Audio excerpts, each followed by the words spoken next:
Pada tanggal 10 November 1945 adalah Hari Pahlawan di Indonesia.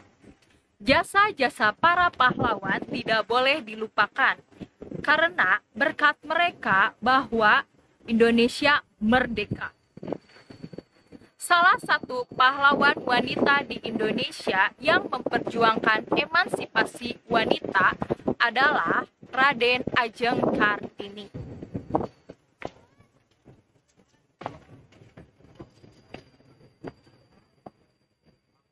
Raden Ajeng Kartini yang dikenal sebagai R.A. Kartini adalah ibu bangsa kita, ibu pahlawan Indonesia. Raden Ajeng Kartini lahir di Jepara, Jawa Tengah, tanggal 21 April 1879. Raden Ajeng Kartini adalah keturunan bangsawan dari 11 bersaudara yang terdiri dari saudara tiri maupun saudara kandung. Nama ayah Raden Ajeng Kartini adalah Raden Mas Adipati Aryo Sosro Ningrat dan ibunya bernama M.A. Ngasirah. R.A. Kartini adalah pahlawan wanita Indonesia yang memperjuangkan emansipasi wanita.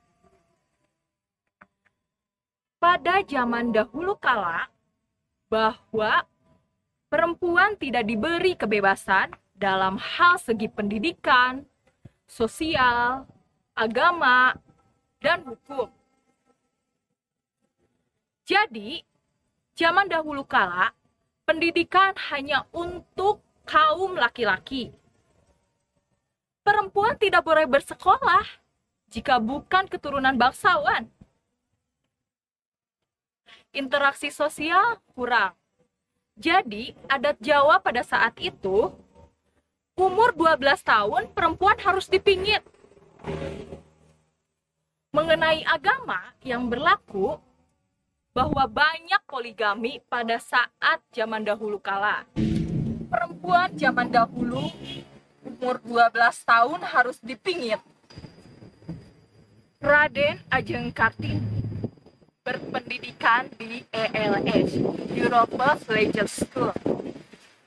ELS sebanding dengan sekolah dasar di Indonesia. ELS adalah tempat pendidikan Eropa bagi orang Belanda dan Indonesia untuk mempelajari bahasa Belanda. Pada saat zaman dahulu kala, R.A. Kartini belajar di ELS hingga umur 12 tahun. Namun sayangnya setelah masa pendidikannya berakhir dan R.A. Kartini berumur 12 tahun, ia harus dipingit kembali sesuai tradisi Jawa pada saat itu. Ayahnya berkata, "Kartini, kamu sudah 12 tahun. Kamu harus dipingit." Kartini berkata, "Tuan Romo, saya masih ingin sekolah, Tuan Romo. Saya ingin berpendidikan yang terus berlanjut, Tuan Romo." Namun, hal negosiasi seperti itu tidak membuat ayah Kartini untuk membebaskan perempuan di masa zaman dahulu kala. Kartini tetap harus dipingit. Mungkin pada zaman dahulu bahwa perempuan itu tidak diberi kebebasan untuk berpendidikan yang lebih tinggi. Tapi Raden Ajeng Kartini selama masa pingitan, dia terus berkembang pemikiran untuk mencerdaskan kaum perempuan di pribumi ini. Pada masa pingitan R.A. Kartini, Kartini tetap melanjutkan pendidikannya. Kartini selalu membaca buku. Saat membaca buku, dia telah menemukan buku tentang perempuan di Eropa. Ternyata, menurut Kartini, Ini sangat menarik ini. Saya harus memperjuangkan emansipasi perempuan di Indonesia. Kecerdasan perempuan di Eropa jauh lebih berkembang dan maju dibandingkan perempuan di Indonesia.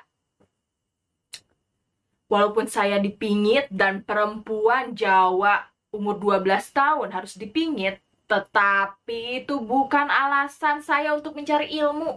Saya tetap harus mencari ilmu dalam membaca buku maupun menulis.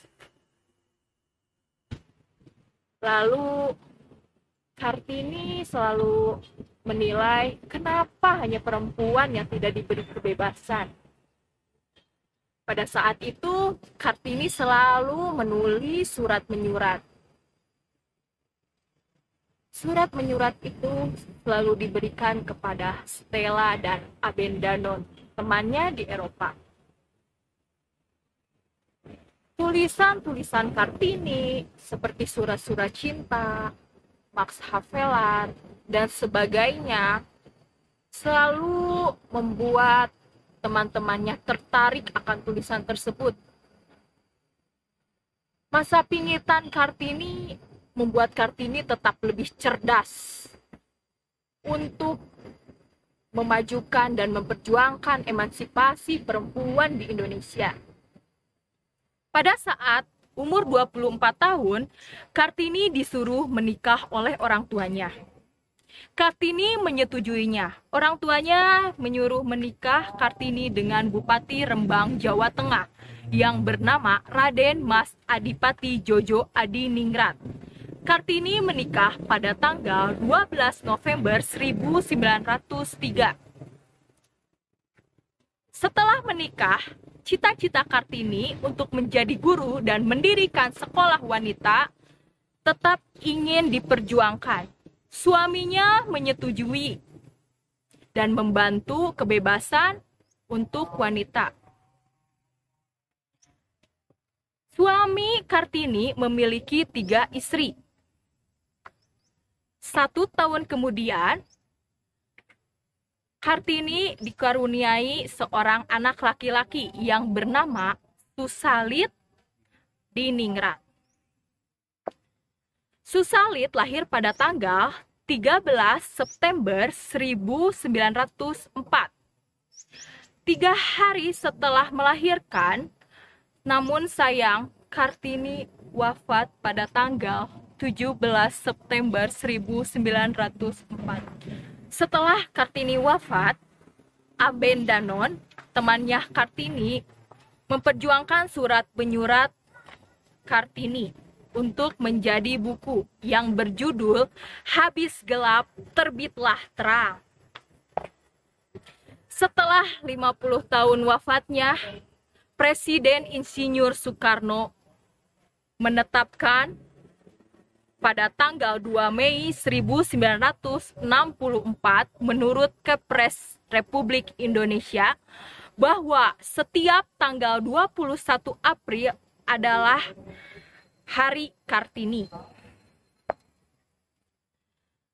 Kartini berpesan bahwa perempuan harus berpendidikan yang tinggi karena perempuan akan menjadi ibu, lalu menjadi ibu yang pintar.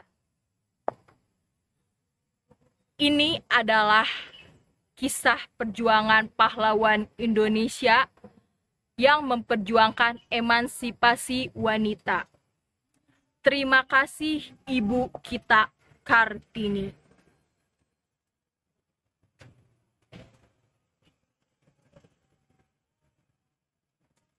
Habis gelap, terbitlah terang.